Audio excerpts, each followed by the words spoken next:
Another guy who's very intense, man. What am I talking about? A lot of intense wrestlers. Very intense. Guy will eat you alive, man. The guy was incredible. If you think of the Sheik, now I'm talking about. I'm not talking about the Iron Sheik. I'm talking about the original Sheik. I'm talking about the one who used to go up against Bobo Brazil and people like that. The one that threw fire. This guy right here kind of reminiscent of the Sheik. This guy, man, woo, man, this guy was crazy, crazy. And one of those guys that you can look at and say he's unstoppable. Who can beat this guy? Had the sadistic, nature of Abdullah the Butcher. Man, he would eat you alive in that ring. And hey, he was hard to control. Gary Hart used to have to control him, and he would be sitting there, yeesh, yeesh, after the match, yeesh, and and foam would just be, he'd be foaming at the mouth. But man, this guy was wow. He was a monster in that ring, guys. 100%. Maniac Mark Lewin was a monster in that ring, guys. All right, guys, give me just a second here. I want to make sure everything's going good here because I'm not looking at myself here. Oh, wow, man. Wow. Yeah, my internet is messing up a little bit. So give me just a second here. I want to make sure everything is going well, but yeah, my internet is messed up. Yeah, when you see that, tell me I'm lagging. Definitely, Christine, I know you here, but yeah, you see that, tell me I'm lagging because yeah, right now it's lagging. I hate that. I really do. Man, they have got to get that fiber optic out here, that fiber optic cable in my neighborhood. I got AT&T. I pay for the highest. Optic cable in my neighborhood. I pay for the high speed, man, but wow, I need that fiber optic cable. I really do.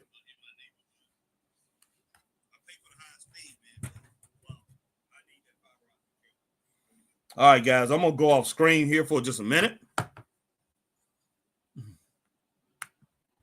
All right, guys. All right, the next guy I'm going to talk about, like I said, I just now got finished talking about Maniac Mark Lewin, but Maniac Mark Lewin was vicious, guys. He just wow, just a minute. But yeah, Maniac Mark Lewin was something else. He was something else. Love Maniac Mark Lewin. And he's one of these guys. He's a top 50 wrestler in my book. Always will be. And he's just legendary. If you're thinking about somebody who's a monster, if you want somebody taken care of in this business, you get Maniac Mark Lewin to do it. And Maniac Mark Lewin is one of these guys who probably wouldn't have wanted anything to do it. And Gary Hart had a hard time controlling this man.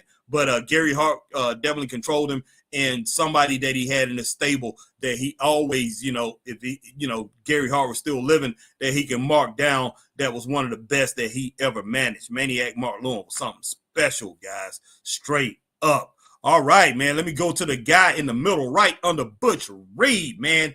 Don Morocco, guys. The magnificent Morocco. A lot of you guys would know him because, hey, he became really famous up in the WWE, but I saw him before he was in the WWE in the Mid-Atlantic Championship area, Jim Crockett Promotions, over in Georgia Championship Wrestling, Florida Championship Wrestling, over in the Memphis area, World Class Championship Wrestling. No, I don't know if he ever wrestled for World Class, but Don Morocco, the magnificent Morocco, wow, yeah, very, very strong guy, coming out of Hawaii, and this right here. This guy was something, man, that you didn't want to miss. Anytime that he was in a wrestling ring, you had to see him because he was going to give you something special every time. He wasn't just a brawler, even though he was a big guy, who would brawl and kick and pick you up, body slam you, hit you with elbow shots and everything like that. But Don Morocco was just an incredible wrestler, guys. And like I said, he's somebody that you never wanted to miss anytime that he was in the ring, man. So Don Morocco, you got to give him his props.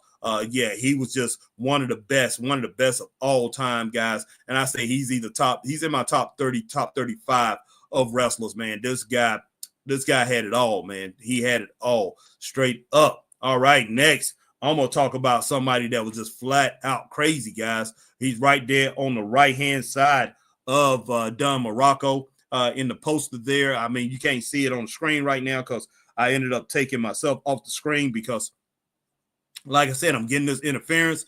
Things are not looking good. But man, if you have if you have the promo pic in front of you, you watching that little poster that I have there, man, the next guy I'm gonna talk about is Bruiser Brody, guys. Bruiser Brody, wow. You talking about you talking about somebody, man, that's just gonna knock you down, that's just gonna stomp you out. That's Bruiser Brody. Bruiser Brody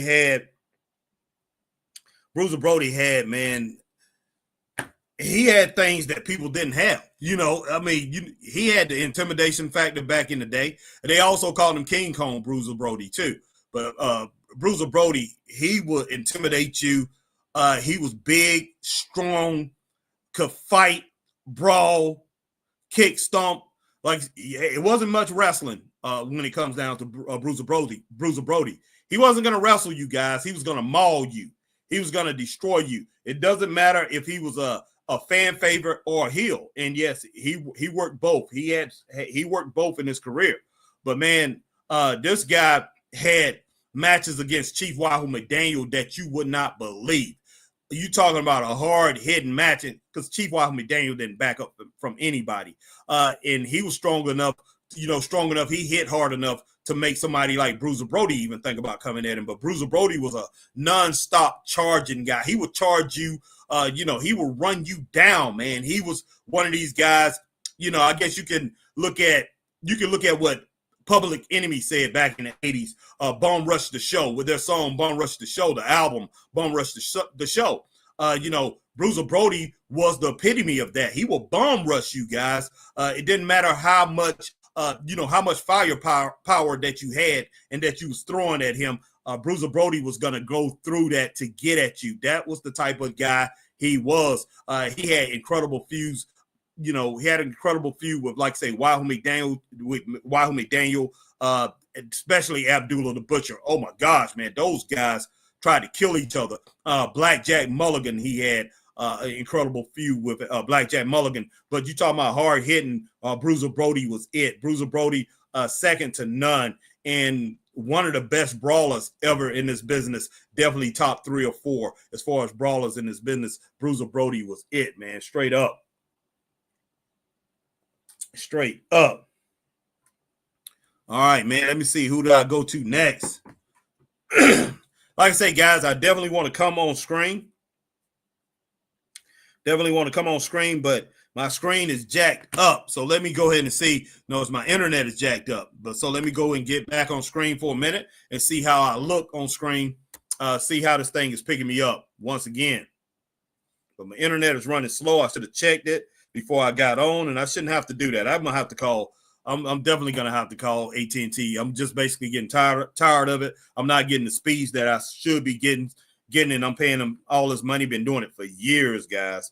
It's getting a little annoying. It really is, especially when that I'm doing this. As far as handling my TVs and everything else, it handles everything well. But when I was gaming and I'm doing this, it lags, and I don't like it at all. But wow, guys. All right, so I just hit you off with Bruiser Brody. So let me see who I'll go to next, guys. Hey, needs no introduction. The guy I'm going to next needs no introduction, and he's on the left-hand side, right up under Maniac Mark Lewin, and that's Andre the Giant, guys. Andre the Giant, I could have put him in my 70s wrestlers that moved me, but hey, already did a podcast on that. And Andre the Giant definitely should have been in that. First time I saw Andre the Giant was in 1975, when I was 8 years old. And Andre the Giant, man, the 8th wonder of the world. And this picture right here, I think, was from the 70s that I put in here. But Andre the Giant, man, gosh, you talking about somebody that was unbeatable, that had all the power that you want in a wrestler. And he had everything, man. He was an attraction in that ring, and he was somebody that you wanted to see. He wasn't one of these wrestlers, that was a giant, and we've had plenty of them that just got in the ring, and all they were was big.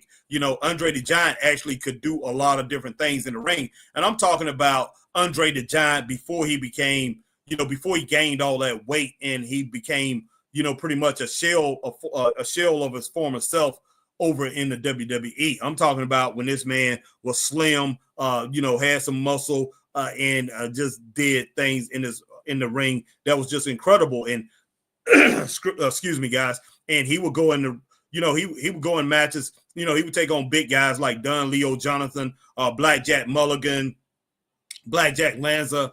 Let's see, John Studd had a great feud with John Studd, and of course Blackjack Mulligan. Ernie the Cat Ladd probably was his best feud. Ernie the Cat Ladd, probably second best big man of all time. But Andre the Giant and Ernie the Cat Ladd, these guys went at it hard. But Andre, Bill that 7'4", probably was more like 7'2", and Ernie the Cat Ladd, who was 6'9", 6'10". These guys went at it hard, man. Hardcore, loved it 100%. But nobody could take out Andre the Giant. He was undefeated for a long time too. Up into the early 80s when I was watching him, he was undefeated. But Hulk Hogan wasn't the first one who body slammed him. You had Harley Race body slammed him. You had Hulk Hogan body slamming him in 1979 when Hulk Hogan was a heel. But they didn't tell you that when Hulk Hogan body slammed him in 84, or was it 84, 85? They wasn't telling you that the WWE wanted everybody to forget about that. And, they went ahead and ran that little game, ran that story, and saying that Hulk Hogan, that was the first time Andre had been slammed. No, it was not. He had been slammed before.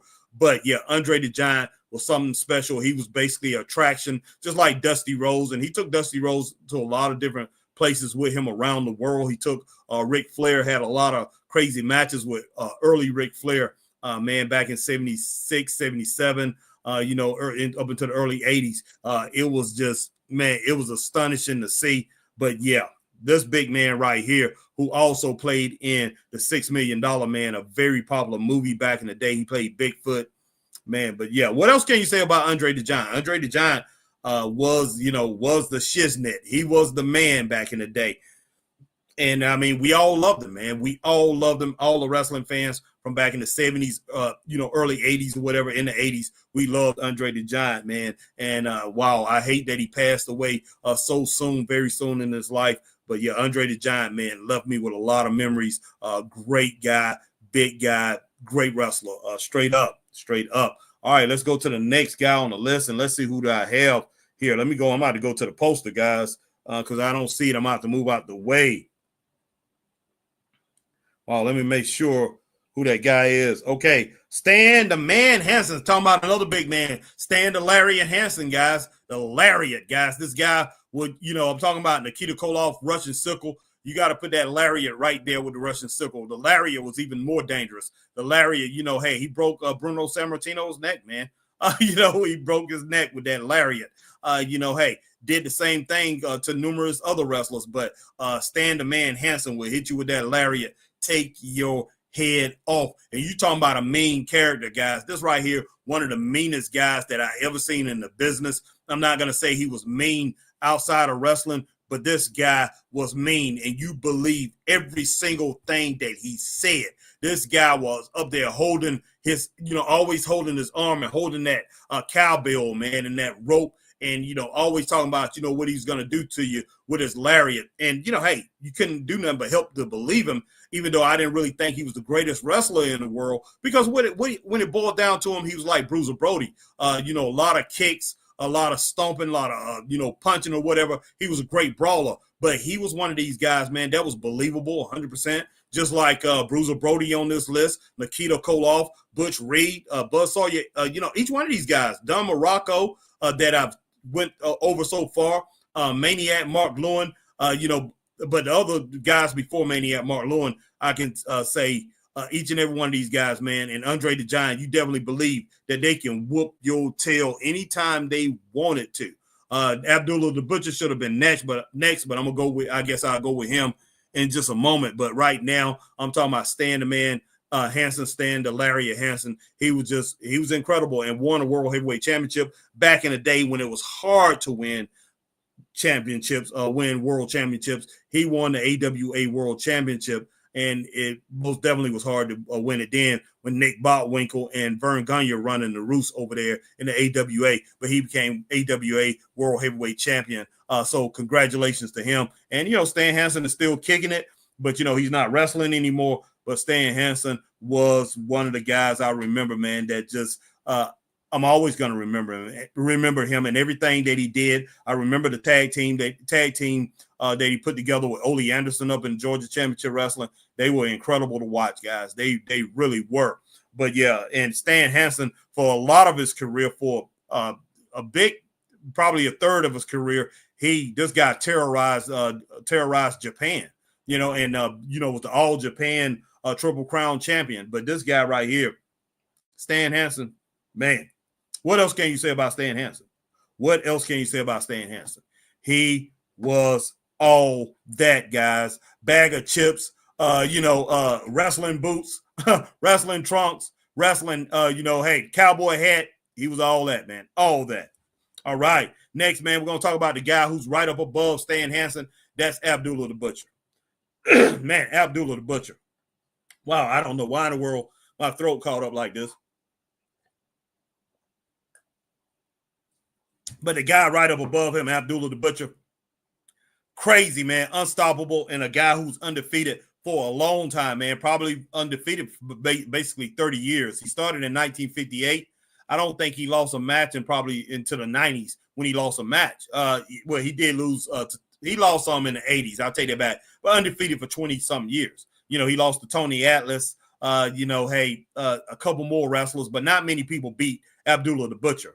Bruiser Brody, he lost some matches to him, but Abdullah the Butcher, anytime that you wanted some mayhem or whatever, or, somebody like Gary Hart, Sir Oliver Humperdinck over in Florida, one of these guys, man, one of these managers, Mr. Fuji or somebody wanted some mayhem, Paul Jones wanted things to become, wanted things to pretty much run their way. They would call on Abdullah the Butcher. He would come in and, man, with his fork in tow or a little, knife, a little pick, ice pick, knife or whatever, maybe a pocket knife. But this guy will come in, man, and he will pluck you up. He would do whatever he had to do. This guy will carve you up. Don't let those little carved things in his forehead fool you. Of course, he used to get carved up too. But Abdullah the Butcher did most of the damage himself to whoever he went up against. This guy was just, oh my gosh, man, sadistic, crazy, maddening. I still remember, I'll never forget the boots that he used to wear. Iron Sheik used to wear those boots too. The original Sheik used to wear those boots, but those boots that curved, they curved right at the end. They curved up and always looked like something that was in those boots. I wouldn't have put it past Abdullah the Butcher, man. Abdullah, but he never really kicked anybody. He just grab them and he take out his little fork, man, and he stab you to death. He beat you to death with that thing. Blood go everywhere. But Abdullah the Butcher was something and made a lot of money in this business. But he got sued not too long ago. Lost a lot of money, man. And so, but yeah, Abdullah the Butcher was something spectacular. He was a showman. He was a draw. Anywhere he went, he was a draw. They would call Abdullah the Butcher in, and Abdullah the Butcher, he would bring the fans in because people used to want to see that maniac. Called him the maniac, the man from Sudan, which he wasn't from Sudan. But hey, I thought he was from Sudan, but he's actually from Canada. But man, yeah, he looked like he's a guy from Sudan. But this guy right here is just, oh my gosh, he was just, you talking about, yeah, he was sadistic. He was sadistic. And one of these guys that's going to run you over and wasn't going to stop for nothing. There was guys who could beat up on him and do certain things, but he kept coming. It kind of reminded me of like the Rocky movie, Rocky 2, when Apollo Creed's manager, Apollo Creed asked his manager, he said, "Do you think I beat him?" Apollo Creed manager got up and said, "Look, man, you beat that man like I never seen a man get beat before." He said, "But the man kept coming after you." And that was Abdullah the Butcher. Didn't matter. I remember Tony Atlas used to wear him out, man. The man kept coming at Tony Atlas. Mr. Wrestling 2 used to be putting a beating on him. The man kept coming after him. I remember his feud with Tommy Rich, which put Tommy Rich over. This match, Abdullah, the one who actually put Tommy Rich over, he used to beat the living daylights out Tommy Rich on WTBS, the Superstation back in the day. And then Tommy Rich, one day, he ended up beating Abdullah the Butcher, which stunned everybody. Tommy Rich was a major superstar after that. But Tommy Rich used to be firing off on him. Tommy Rich was fast, quick. They called him Wildfire for a reason, because he was very hardcore, as far as the way he went at his opponents with his punches and everything. Tommy Wildfire Rich was Wildfire. That kid was crazy, had a lot of energy, and he just, he would just keep pummeling you with kicks, punches, hitting you with a Luthez press or whatever. But he did everything he could coming at Abdullah the Butcher. But no punches or anything could stop that big man from coming at you. Coming at Tommy Rich, coming at Tony Atlas, coming at Mr. Wrestling 2. Bruiser Brody used to put a lot of punishment on him, dropping those forearms, those hammers on him, everything, those kicks, putting those big boots to him, did everything to him. But Abdullah the Butcher will keep coming at the man. Nothing could slow him down. He was something, man. He was just something. You would actually have to doggone take you, man. No telling. You would have not even a baseball bat, I believe, could have stopped that guy back in the day. Abdullah the Butcher was just nutty guy and nutty, man. And he kept wrestling up until a year or two ago, a couple years ago. And this guy's well in his late 70s, maybe 80. He's got to be way up there, because, like I said, he started in 1958. 1958. Man, that's 11 years, 1958, that's 9 years before I was even born. So this guy got to be in his late 70s, man, early 80s. Abdullah the Butcher is up there.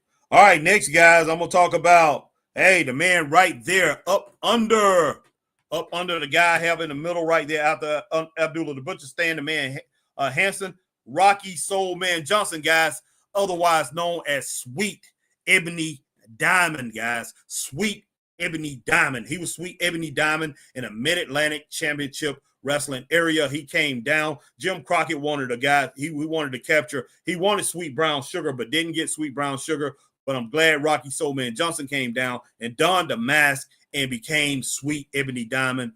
And till this day, I will say it to this day, even though Tony Atlas is my favorite black wrestler of all time, Sweet Ebony Diamond is the greatest black wrestler I've ever seen. Sweet Ebony Diamond was doing things back then that you see wrestlers doing today, not just black wrestlers, all the wrestlers, man. You seeing, a lot of these guys, a lot of these things, the athleticism of a Ricochet, a Will Ospreay, let's see, Swerve Strickland, man, so many of these guys, Sammy Guevara, so many guys, a lot of the things they was doing. He wasn't doing it at the same level that they was doing it. But when you watch Sweet Ebony Diamond, if you saw any of his matches, hard to find anything on him. It really is.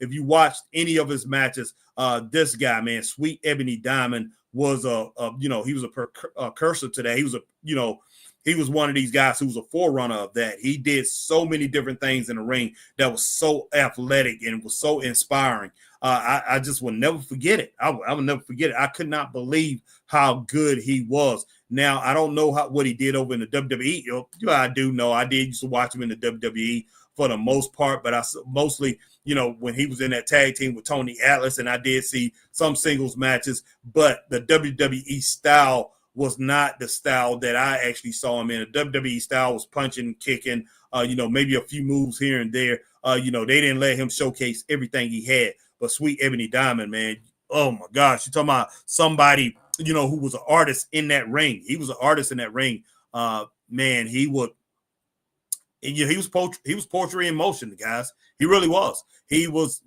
like painting a picture. Sweet Ebony Diamond was incredible. He was the world television champion over in the NWA, Mid-Atlantic Championship Wrestling, and won, I think, one other title. But he had some great feuds over there, especially with Roddy Piper. Roddy Piper, incredible feud. Had feuds with Paul Jones, feuds with Jimmy Superfly Snuka, mass superstar Bill Eadie, who later on Demolition fame. They had an incredible feud, great matches with Nature Boy Ric Flair, Black Jack Mulligan, superstar. And he hardly ever lost. I don't remember him losing more than once or twice. I remember him having great matches with Ken Patera, but I do not remember him losing more than a couple times. Sweet Ebony Diamond when he was over in the Mid-Atlantic Championship area, wrestling area, the NWA. This guy did not hardly ever lose a match. And when he did lose, I think is when he dropped the belts. That's the only time that I remember him losing at all. And I used to go and see him every Monday night when he showed up in Greenville. And he showed up in Greenville a lot because they always would wrestle in Greenville, South Carolina, my hometown. And they will bring the A show. Greenville was one of the A towns. So they will always bring the A show. And Sweet Ebony Diamond was on numerous cards within a year and a half that he spent down here. He was on about each and every one of those cards, but he came down, man. He did some incredible things. Now, what he did outside the ring, I'm not going to talk about that, because I used to go back there and see him behind the building, when the wrestlers leaving and everything, the women all around him. He used to drive this nice Jaguar, nice car, man. But this guy, you knew what he was going to go to do because these women out there, they was hanging around and they was crazy about him, man. That was just that was something else. But yeah, Sweet Ebony Diamond act like, hey, I'm a married man. I'm not going to do this. I'm not going to do that. But I could tell because, hey, my family members had been around men like that. And those men always went for one thing. And that man had it written all over him. But Sweet Ebony Diamond, Rocky Soulman Johnson, Dwayne Johnson's dad was incredible. He was an incredible guy to watch in the ring. And man, to this day, like I say, hey, love Rock, love Dwayne Johnson, The Rock, but compared to your dad as a wrestler, you are nowhere near him, man. You're nowhere near him. He's nowhere near him. But yeah, I did love The Rock, man. I love The Rock, but he's nowhere near Sweet Ebony Diamond. And the man that's right up under Sweet Ebony Diamond. Gosh. Let me see. Now I'm going to go right across. Let me talk about Lex Luger, guys. Lex Luger. I remember I first saw Lex Luger. He was in the Florida area, guys.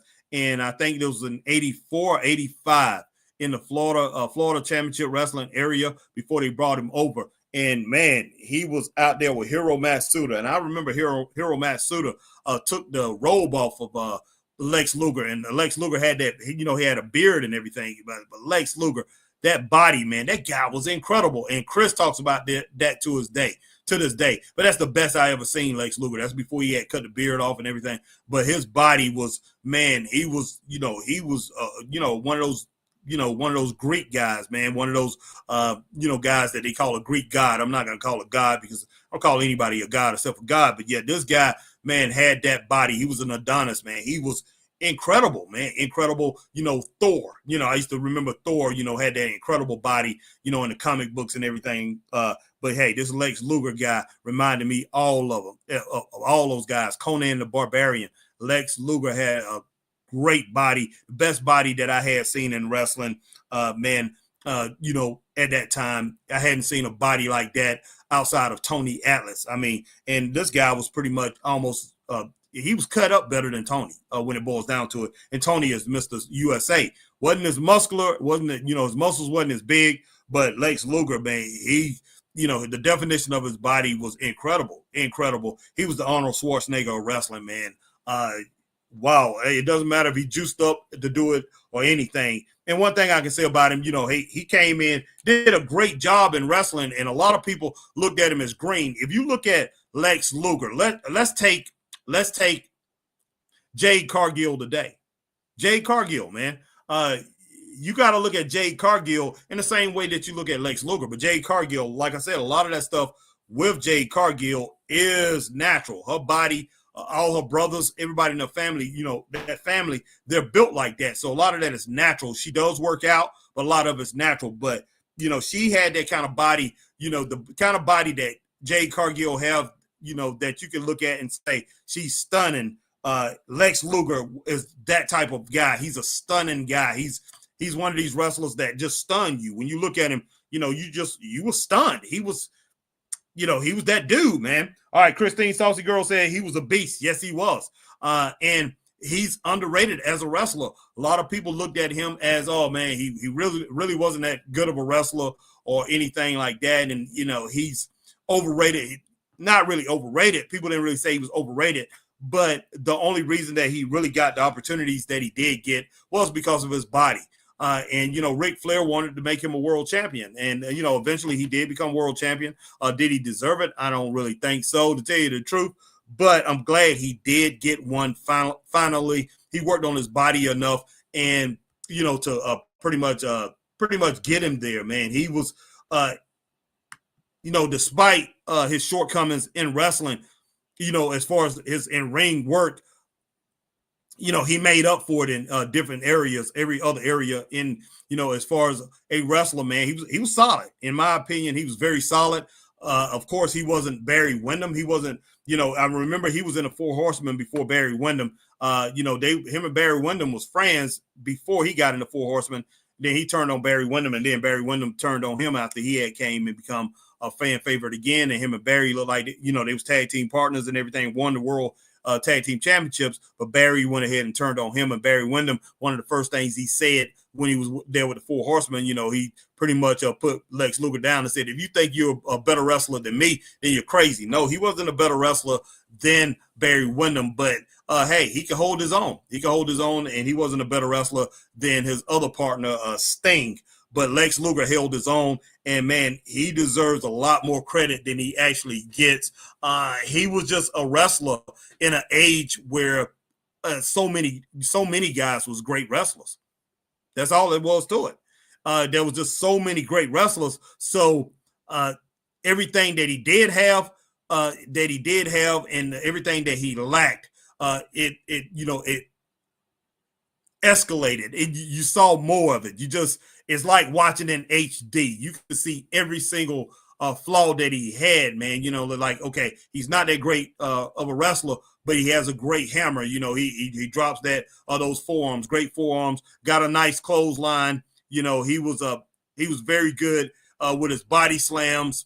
I used to love the posing that he did after he did his body slams. And then he hit you with that torture rack. But that's all he really had to do. He didn't have to have too many moves, but people would really get on to him a lot, about his lack of wrestling. That's what a lot of people talk about now. But, hey, you got to remember, this guy came up, and where he came up in WCW, Mid-Atlantic, NWA. He came up wrestling in those promotions, that one promotion, Jim Crockett promotions, and the wrestlers that was there, Nature Boy Ric Flair, Tully Blanchard, Arn Anderson, Barry Windham, Ricky Steamboat, Brad Armstrong, who's on this list. Man, the list goes on and on. Magnum TA, Dusty Rhodes, guys who was pure wrestlers. Now, Dusty Rhodes wasn't a pure wrestler, but what he could do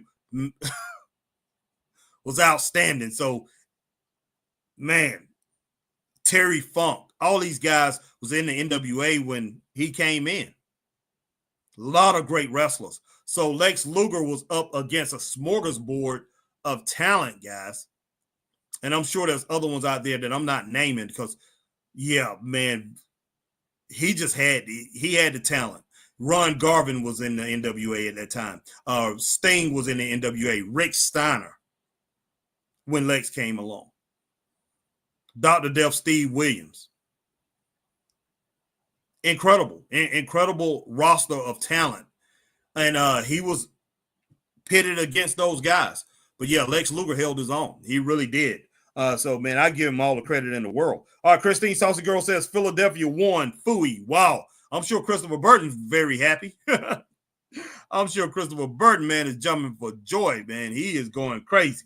Wow.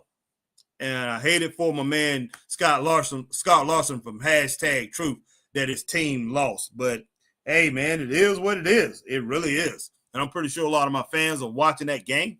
Hey, watch that game. A lot of our friends who's here on the Straight Up Wrestling Show watch that game, or they're watching something else. But, I got a good bit of people here, even though people not talking. But I appreciate each and every one of you coming in, man. Hey, you coming in, checking this thing out. Hit that like, share, join. If you are over on Facebook, you're here on YouTube, hit the like, share, subscribe, hit the notification bell, ding, ding, ding, so you know when we're on like times like these. And if you're on Twitch, you do the same thing that you do here on YouTube. And, man, if you see us over on X, formerly known as Twitter, hit that like, share, tweet, and retweet, and follow the Straight Up Wrestling Show, guys. We definitely appreciate you guys 100%. All right, man, how many more wrestlers I got? I did get Bruiser Brody. I thought he was the last one. But yeah, I think I got one or two more. Let me see what I got here. Oh man. Another guy I got right up under Lex Luger, man. Jimmy Valiant. Jimmy Valiant. Jimmy the Boogie Woogie Man Valiant. Some of the older people may remember him in a tag team with his brother, kayfabe brother, Johnny Valiant. Johnny. What was it? I think Handsome Jimmy Valiant and Beautiful Johnny, or was it Luscious Johnny? Luscious Johnny and Luscious Johnny and Handsome Jimmy. One of the two. But yeah, Johnny Valiant and Jimmy Valiant, great tag team under Lou Albano. These guys was incredible. One of the best WWE tag teams or WWF tag teams of all time. These guys was great as a tag team. Man, I hated that they broke up. But, man, I was happy to see Jimmy Valiant. Jimmy Valiant came to the Mid-Atlantic Championship area, man. This guy made so much money for Jim Crockett Promotions, and he's still going today, man. Jim Crockett is 83 years old. He's still wrestling, still getting in the ring. He's semi-retired. He's basically retired. But, man, they continue wanting him to get in the ring. Very skinny, older gentleman. And, hey, Chris done been around him a couple times. I'd never met him when we was out doing the indie scene, but on a couple indie shows he have shown up. But yeah, real good dude. People love him to death. But he has his school and everything. But Jimmy Valiant, man, he made so much money for Jim Crockett Promotions. Man, I can imagine what he made as far as how many fans that he pulled in for Jim Crockett Promotions. And I know he haven't got his money's worth. I know they didn't pay him what he should have been paid, because this man had long-standing feuds. I'm talking about feuds that went on for years with Gary Hart's Army. I'm talking about Gary Hart's Army, and I'm talking about different people that was in Gary Hart's Army. I'm talking about with the Great Kabuki. That's Great Muda's dad. I'm talking about the Masked Superstar. Both of them. All three of them. Masked Superstar 1, 2, and 3 that Gary Hart sent out the Jimmy Boogie Woogie Man Valiant because of the hate. So many other different wrestlers. Ron Bass, Black Bart. A lot of these guys came out to Jimmy Boogie Woogie Man Valiant on behalf of Gary Hart. Then, that went on for a couple years. And then after that feud, he ended up in a feud with Paul Jones' Army. Crazy. And Paul Jones' Army threw the kitchen sink at him. He also had the Masked Superstar, 1 and 2. He also, he brought in Abdullah the Butcher to try to get Jimmy Valiant. He brought in a lot of different guys too. Paul Jones even had Paul Jones brought in the Great Muda. Well, Gary Hart brought in the Great Muda, but Paul Jones was able to use him. But Paul Jones brought in a lot of people to try to stop this guy. Lots of people. Rick Rude and Manny Fernandez. Paul Jones had Rick Rude and Manny Fernandez, and they tried to get at Jimmy Valiant. Everybody was trying to stop Jimmy Valiant. Jimmy Valiant should have had in all actuality, he should have had a shot at the title. He should have got a shot at Ric Flair's title, but he didn't need it. He didn't need the title. But, man, this guy, everywhere he went, out here in the Carolinas, Virginia area, when they used to wrestle out of New Jersey, didn't matter. Chicago, they used to go out to Chicago a good bit. Wherever Jimmy Valiant with it, if he was on the card, you better believe he was going to pull a few thousand fans with him every time. And when you didn't have the big names on the card, you didn't have the Rock and Roll Express, didn't have the Midnight Express, you didn't have the Russians, you didn't have the Road Warriors on the card, you didn't have Ric Flair, you didn't have Roddy Piper, you didn't have Ricky Steamboat, you didn't have those big names. You didn't have those big names on that card. Hey, Jimmy Valiant will pull in. He will pull in the crowd. The guy was incredible, man. Jimmy Valiant was incredible. And all he did was basically dance around the ring. I'll never forget Shaska Watley turned on him and, joined up with Paul Jones. And then he had that big feud against Shaska Watley, who's otherwise known as Pez Watley. Incredible, man. Incredible. But, yeah, Jimmy Valiant, he did some amazing things. And he definitely doesn't get the credit. 100%, man. He don't get the credit he deserves. Jimmy Valiant is one of the best showmen ever in wrestling. I have to say top 10, maybe top 5, I have to stop and think about it. but one of the best showmen ever in wrestling, and somebody that pulled in a lot of people and should have made a lot more money than he made in this business, because I'm sure he didn't make the money that he deserved. He should have got like a 30% of the gate wherever he went. Straight up. He should have been getting 30% of the gate, unless, like I said, unless you had Ric Flair on the card, unless you had Ric Flair, the Rock and Roll Express on the card, and maybe the Road Warriors. But outside of that, man, most of the times he should have got 30% of the gate, 20 to 30% of the gate. Straight up. He was that good. And that big of a draw. All right, guys, let's go with the last guy right up under Sweet Ebony Diamond. Let me see if I can pull that up. The guy right up under Sweet Ebony Diamond, man. I don't think you can see him right there. The guy right there at the bottom there. My man, Brad Armstrong, the son of Bullet Bob Armstrong, the brother of Road Dogg, the brother of Scott Armstrong, Scott and I think it's Scott and Steve Armstrong. What is it? The wide-eyed Southern boys. Brad Armstrong, man. Brad Armstrong. What can I say about Brad Armstrong? Whoo, man. Let's look at Jumping Jim Brunzell. Jumping Jim Brunzell. Flying Brian Pillman.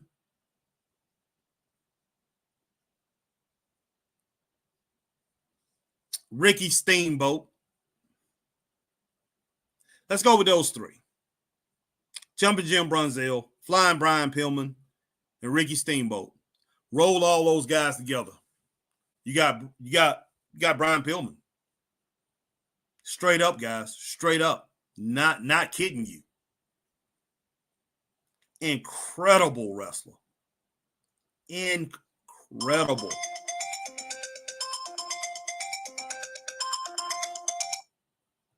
Yo, man.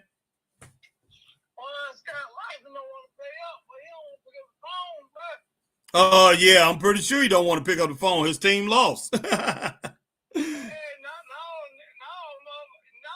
pay what you owe. Hey, man, don't say that, boy. Christine Saucy Girl, freaking Philadelphia Warren Fooey. Man, I'm on the podcast right now, but I don't need you to be saying the word like that, boy. I'm sorry, but I got a little sauce in me. Yeah, I hear you, man. I hear you, but yeah. I'm over here talking about this wrestling, man. Hey, just hold on for a second. You guys hold on. Chris, I'm gonna put you on speakerphone so you can be heard over this, pretty much heard over the podcast. But guys, yeah, right now I'm just talking about the last guy, man, on my list. So he's number 14. I've talked about 13 other wrestlers that moved me in the 80s, guys, and I'm gonna go ahead and talk about this last one. And hey, you guys already know, like I said, Brad Armstrong. Brad Armstrong, you roll Jim Brunzell. You take Jim Brunzell, Flying Brian Pillman, and Ricky Steamboat. Roll all three of them together. You got Brad Armstrong. Straight up. Incredible, man. Incredible. All right, Chris, give me just a second, and everybody give me just a minute. I will be right back here. All right.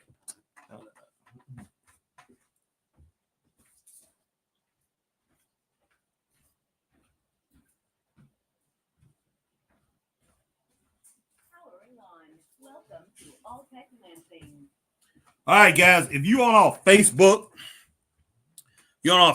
you can go over and see Flying Brian Pillman against Great Muta, another great wrestler, man, who had a lot of speed.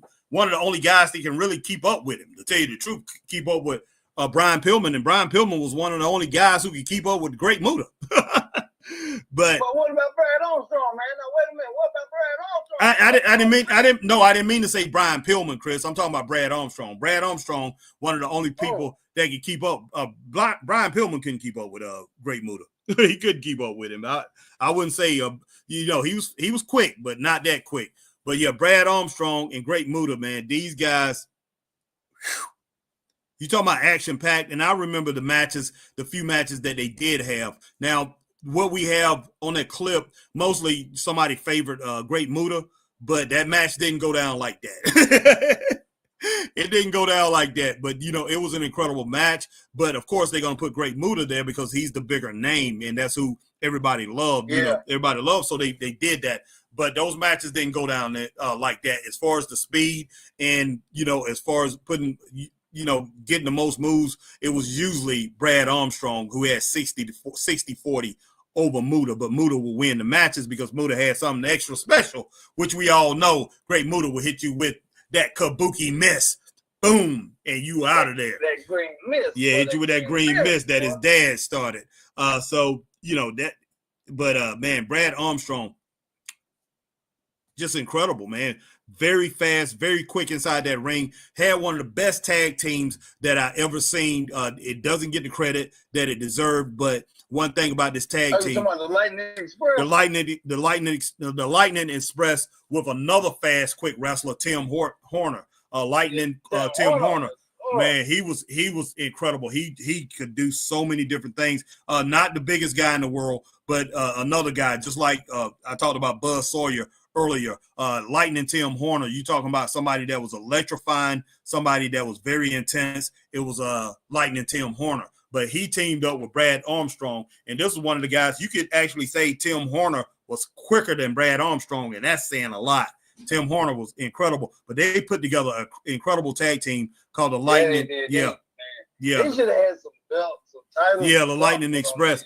Yeah, they never did. No, they did. No, they didn't. Well, they did. They was the national heavyweight champions, and that was right below the world heavyweight championships. I think, and the U.S. championships. But they split the team up, and I'm just like, why in the world did they do that? But that was an incredible team, and you know, those guys could have rivaled the Rock and Roll Express back then. They was that good. Mm-hmm. They was that good, but they broke them up. But they didn't have that. They didn't have the charisma. They didn't have the charisma. That's what I was gonna say, and I think that's what held them back. They was, as far as in the ring, you know, I have to say they was better when it boiled down to it. They was better in the ring, but they did not have that charisma. What's the name had all the charisma in the world? Ricky Morton. Robert Gibson didn't have a lot of charisma, but Robert Gibson didn't have a lot of charisma, but Ricky Morton had all the charisma in the world. Even though older people liked him and everything like that, but this man had the teeny boppers on lock. Man, the teeny boppers, but he had them teeny boppers, but he didn't have them grown women like Ric Flair, but he had the teeny boppers. Heck yeah, he had them teeny boppers on lock, everybody, straight up there. And Ric Flair used to teeny boppers in them training bras. Heck yeah, Ric Flair used to kill him on that, guys. Even brought out a training brawl one time on him, and they got in the fight, man. And, you know, Ricky Morton got the best of him at that time. But I'll never forget the matches that Ric Flair used to have with Ricky Morton, man. Oh, gosh. Man, you know, people talk about him and talk about his classics and things like that, and just really say Ricky Morton had these incredible matches with Ric Flair.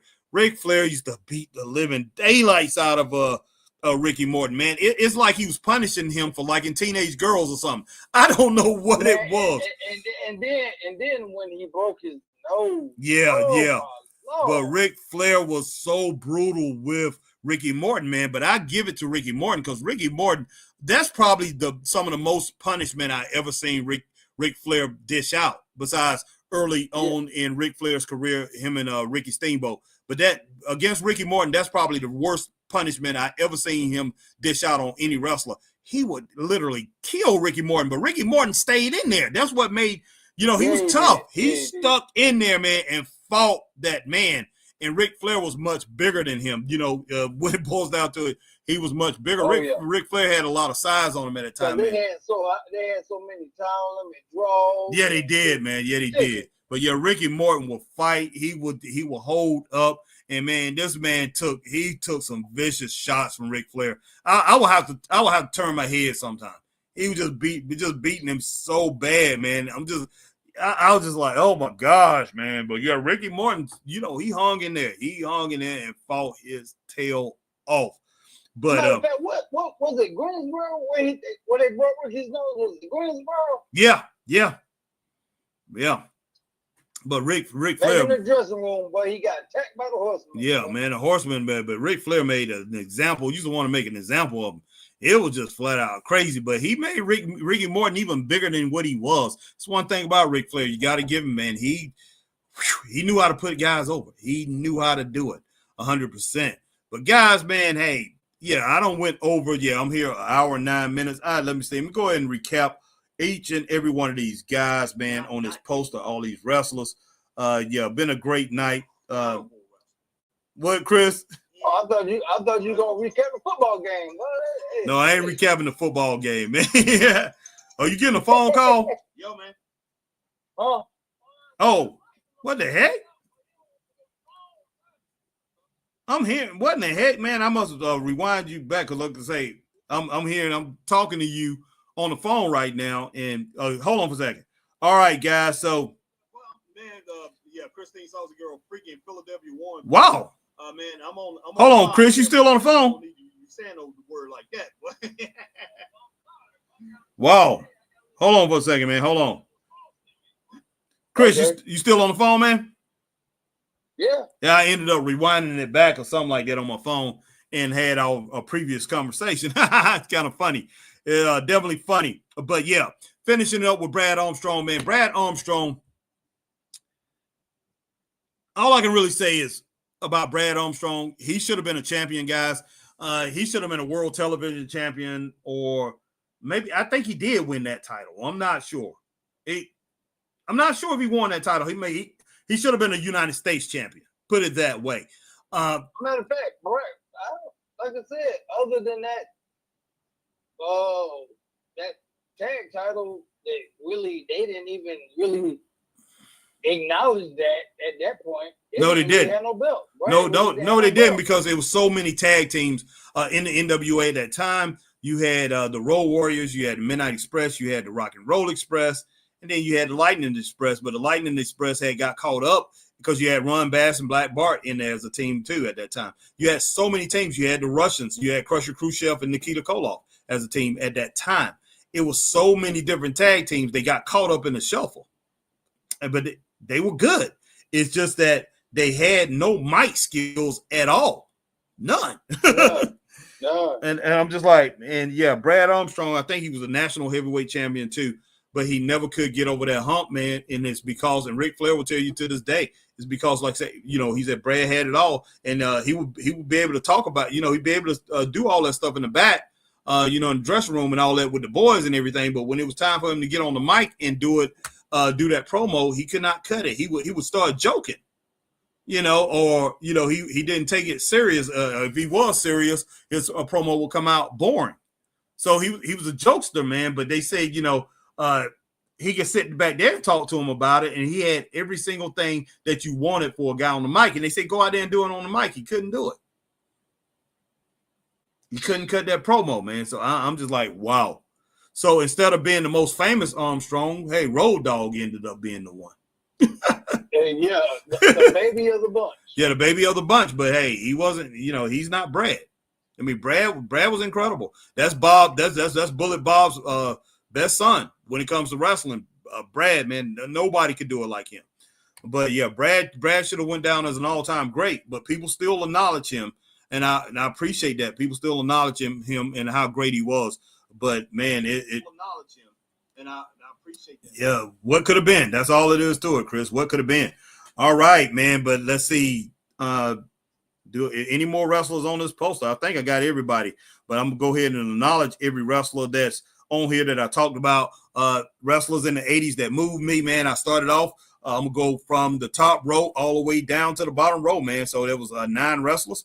Hold on, Chris. Let me see. For some reason. Yeah, hold on. I know why too. Because some reason I have that. Hold on for a second, man.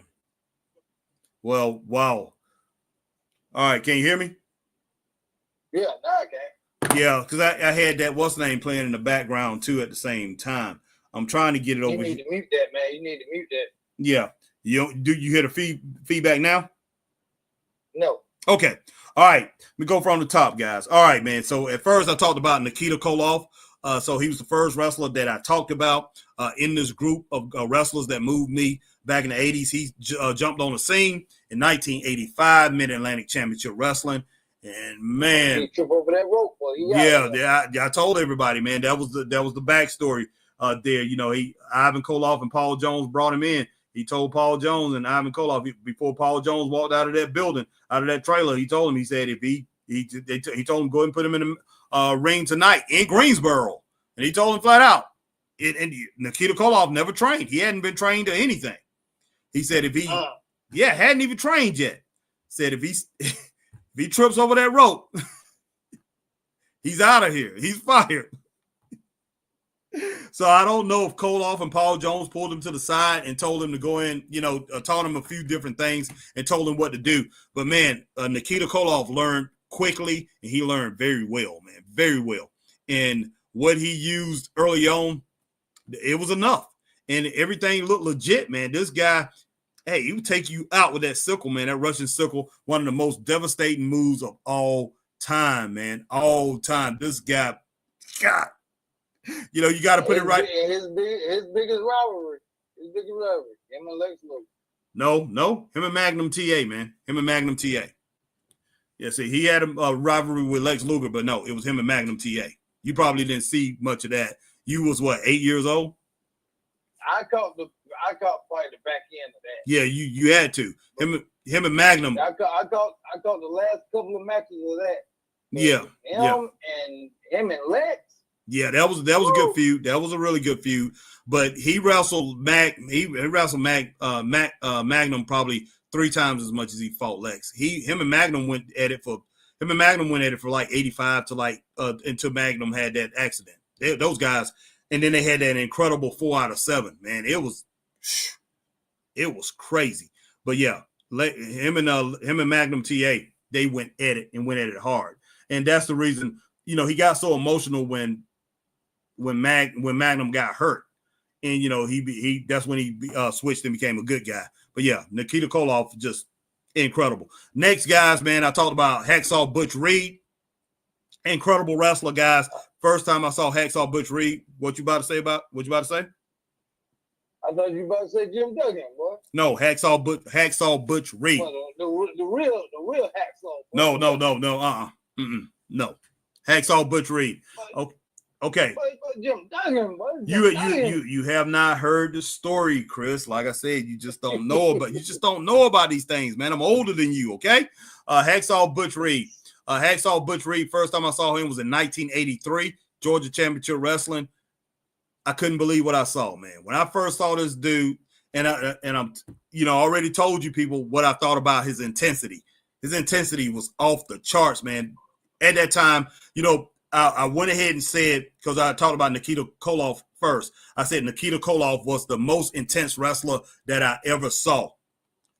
And then I went to Butch Reed, and I thought about it. I said, wait a minute. Butch Reed was very intense. He was more intense than Nikita Koloff. Butch Reed was crazy and had a crazy level of intensity. Very fast, very quick, very strong, powerful. Man, this guy was incredible. In Georgia Championship Wrestling, man, he was unloading on people. And he had a 60-minute feud, a 60-minute match with Ric Flair, went down to the wire too, Chris. And one thing about him at that time, 83, 84, he was wrestling in Georgia Championship Wrestling, and he was wrestling in Memphis. And this guy over in Memphis, man, he had a crazy feud in Memphis with Hacksaw Jim Duggan for about a year over who was the real Hacksaw. Incredible feud. If you missed that feud, you missed one of the greatest feuds of all times. A rivalry, guys, over who was the real Hacksaw. Now, they started off as a tag team. They was partners. They had mutual respect for each other. But Hacksaw Jim Duggan turned bad. He's a bad guy. Hacksaw Jim Duggan was incredible. That Hacksaw Jim Duggan loved him to death. This guy was a bulldog. You just could not stop him, man. That 2x4 that he used to carry, he carried that around back then too. He didn't have to use a 2x4. Oh, wow. This guy gonna come through you no matter what. I don't care who you was. But Hacksaw Jim Duggan, man, Hacksaw Butch Reed, power versus power. Duggan had a lot of power too. He's just a big bruiser, man. He was Bruiser Brody. He was like Bruiser Brody. He was just a killer. But man, they had a crazy feud, and I have to say, Hacksaw Jim Duggan probably came out a little bit on top of that. But he had another feud. Butch Reed had another feud at that time, right before he went up to the WWF and became the Natural. He had a feud with another guy who went to the WWF, Junkyard Dog.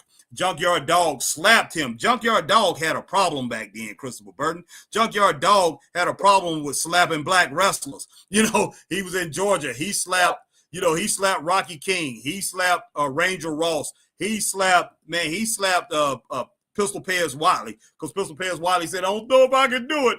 He was going to wrestle Ole Anderson, and then he slapped him before that match. He slapped him before he wrestled Stan Hansen.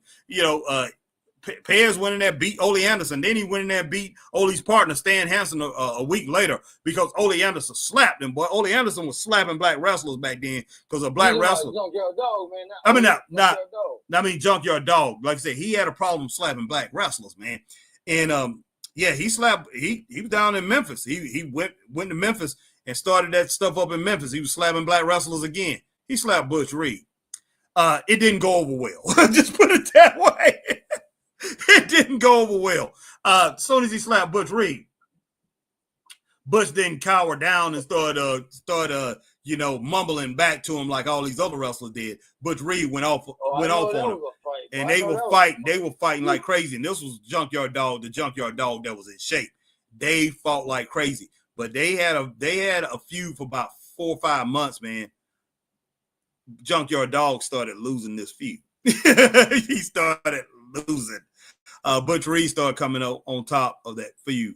But man, that was incredible. Butch Reed had to turn bad because Junkyard Dog was so loved down in Memphis, and it was in Louisiana, mainly in Louisiana, Bill Watts territory down in Louisiana. Started in Memphis and went down to Louisiana.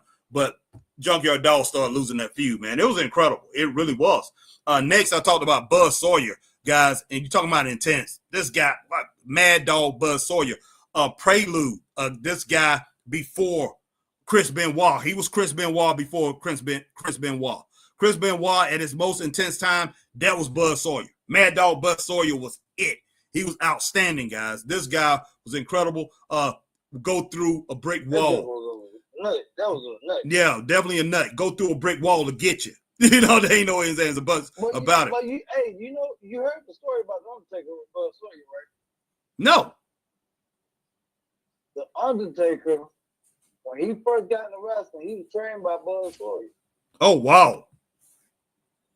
And he said, Undertaker went through some things in life, and he got to the point where he's like, okay, I need to do something. I think I'm trying to bust something or whatever the case may be.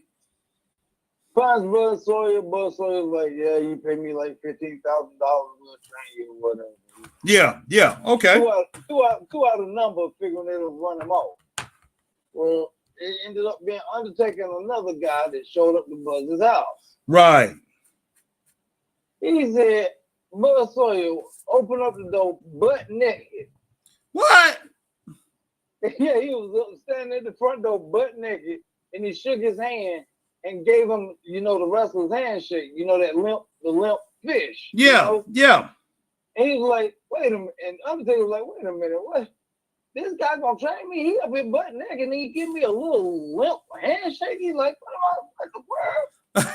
That was his first introduction. That was his first introduction to wrestling right there from Undertaker via Brett Sawyer. Wow, man. I'm out the phone. My thing is lagging. Let me go ahead and put myself. Yeah, it continues. It's lagging again. Okay, but yeah, wow, man. That's crazy. Yeah, Buzz Sawyer was just a pure nut.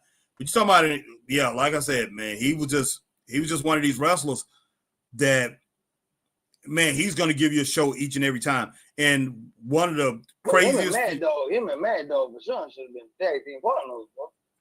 Could have been, but a Mad Dog Buzz Sawyer, that feud with Tommy Wildfire Rich, if you can find footage of it, hey, go and do it. That was, but and that's Harry's man right there, Tommy Wildfire. Man, shut up. No, it's not. But man, look, that feud right there between Buzz Sawyer and Tommy Wildfire Rich is the feud of all feuds, man. This feud, it was a prelude to ECW, guys. ECW, whatever, AEW, all the stuff that they're doing, it was nothing compared to this feud. And but Buzz Sawyer and Tommy Rich didn't have to use all those foreign objects and have to throw you through tables and everything. These guys were bloodying each other up by just fists and feet. They were just killing each other, man. It was madness in that ring between those two. But yeah, Buzz Sawyer, man, he is something special. Always will be remembered. But like I said, he's same type of wrestler as Chris Benoit. Chris Benoit, same, they had the same build, they not the same build, but the same type of personality too. Incredible, man. Both of them. And it's ironic that both of them are gone right now. But man, Mad Dogs Buzz Sawyer was something else. Then I talked about Maniac Mark Lewin, guys. Maniac Mark Lewin, throw in the Sheik. I'm talking about the original Sheik. Let's see, who else crazy? Mad Dog Vachon, not Mad Dog Buzz Sawyer, Mad Dog Vachon. Let's see, Abdullah the Butcher to a certain extent, and you have Maniac Mark Lewin. Maniac Mark Lewin was just crazy and an incredible, talented wrestler in that ring, man. But this guy was scary, and man, he finished opponents off, and when he finished his opponents off, man, you thought they was finished. You thought they was dead, man. That's all it is to it. That's how much of a massacre this guy used to lay out, into the ring with his opponents. Man, and he always foamed at the mouth at the end of the match. Gary Hart used to be trying to control him. Gary Hart was his handler, Chris, his handler. All right. All right. Scott Larson says, Chris, I will have your 12-pack soon. Cuckoo Birds ended strong. Okay. All right, Scott. All right, man. That they Cuckoo Birds, man, ended strong. But, man, wow, who else do I have here? But, yeah, I'm just doing this, Chris, as you on your way home. You're on your way home right now, right? Yeah, I just pulled into the door. Driveway. All right, man. I'm going to knock out a few more, guys. Right after I talked to Maniac Mark Lewin, I talked about Abdullah the Butcher. Then I talked about Bruiser Brody. I talked about Don Morocco. I talked about Andre the Giant. What are you talking about that beach bomb, boy? Which one? Don Morocco. Bomb, man, Don Morocco back in the 80s, man, early 80s, one of them. Gosh, man, that guy was incredible. But he was a beach bomb, boy. That guy was incredible. Then I talked about Stan the Lariat Hansen. I talked about my man Lex Luger. And talked about when me and Chris first saw him. Chris talks about it till this day too, with that beard, man. When he was in over in Florida, man, and Hiro Matsuda. Hiro Matsuda was his manager. Hiro Matsuda took that pretty much cape off of him, and man, he had that beard, like I say, most incredible specimen that I ever seen in wrestling at that time. And I have to say, outside of Tony Atlas probably, but this guy was just. Wow. But the thing about Tony Atlas, we had seen him before he became what he became. He was skinny and then he started gaining all the muscles. So it really wasn't a shock when you saw him with all the muscle. It's just like you just said, like, this guy's working hard and he becoming Mr. USA. Thing about Lex Luger is you saw Lex Luger, when you first saw Lex Luger, it was a shock because, it's the way they presented him. It was mind-blowing, and you talking about the definition that he had. He actually had a better definition than Tony Atlas, who was Mr. USA. Not big, not as big. His muscles wasn't as big, but his definition was better. He was cut better, man. But Lex Luger he was the Arnold Schwarzenegger of wrestling. There's no doubt about that. Incredible, incredible. So I talked about Andre the Giant, then I talked about Stan Hansen, like I say, Lex Luger, talked about Mr. Wrestling 2, talked about Sweet Ebony Diamond, Brad Armstrong, and then talked about Jimmy Valiant, guys.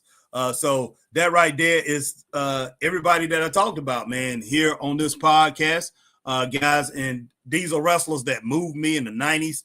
Definitely wanted to get this in. And I appreciate everybody coming in here, man. And all you are the ones coming in late. Too, but I appreciate everybody coming through. Christine Saucy Girl coming in, staying with me, man, talking about the football game and talking about the wrestlers, the few that she did know. She really didn't know some of these ones that I was talking about, I guess, because the area of the country that she's in, she really didn't know some of these wrestlers, but she did know a few of them. My man Scott Larson coming in here. I talked to him a little bit earlier today on #Truth. If you hear on Straight Up Wrestling Show, go over to #Truth. Check out that podcast, guys. Check out, my interview with Scott Larson. But guys, hey, and Scott, man, we had some competition. Brianna, my girl Brianna was doing a podcast. She was talking to Dusty Money. She was interviewing Dusty Money and who else? She interviewed Dusty Money and somebody else at the same time. But yeah, appreciate everybody coming through, rocking with this podcast. Christopher Burton, you still on, man? Yeah, I'm still here, man. Yeah, but Chris was out there watching his Philadelphia Eagles take down the Washington Commanders. And tomorrow, guys, hey, I know, some of you who probably watching us or checking us out know that we've been going out. We've been going out to EPW the last few weeks. But tomorrow night, we will not be at EPW and we will not be watching SmackDown tomorrow, guys. Tomorrow night, Mike Tyson will be throwing down against Jake Paul. So we will be here, guys, to do that tomorrow night. Mike Tyson versus Jake Paul. We will be here. It starts at 8 o'clock, guys, and that thing's going to go a long time. You better believe it. It's going to be a long podcast because the main event don't start at 11:30. So who knows what's going to happen? It's scheduled for 11:30 now. They might have it a little earlier if, all these other fights end early. But if they go extra innings, if the rounds last, 4 rounds, this thing can last a good while, man. But I don't know if it's starting at 8 or 7. I think it starts at 8 o'clock. On Netflix, guys, but Straight Up Wrestling Show will be there, and we will be talking about that tomorrow night, man. See if Mike Tyson can take out Big Mouth Jake Paul straight up. Chris, you got anything else to say before I log off of this thing, man? No, man. No, it's been a good night, man. And I'm going to go check out the podcast if you did, and glad everybody came in, check that out, and go Birds. Yeah, the Birds, man. Hey, they did it up. And we're not talking about the Atlanta Birds either. We're talking about the Philadelphia Eagles. They took out the Commanders, man. Washington Redskins. Scott Larson's team, Washington Redskins. First place. We in first place. Yo, okay, first place. Cool. All right, guys. See you later, guys. You have a great night. And for my man, Christopher Burton, I'm HBT. Stay straight up. Peace. Peace.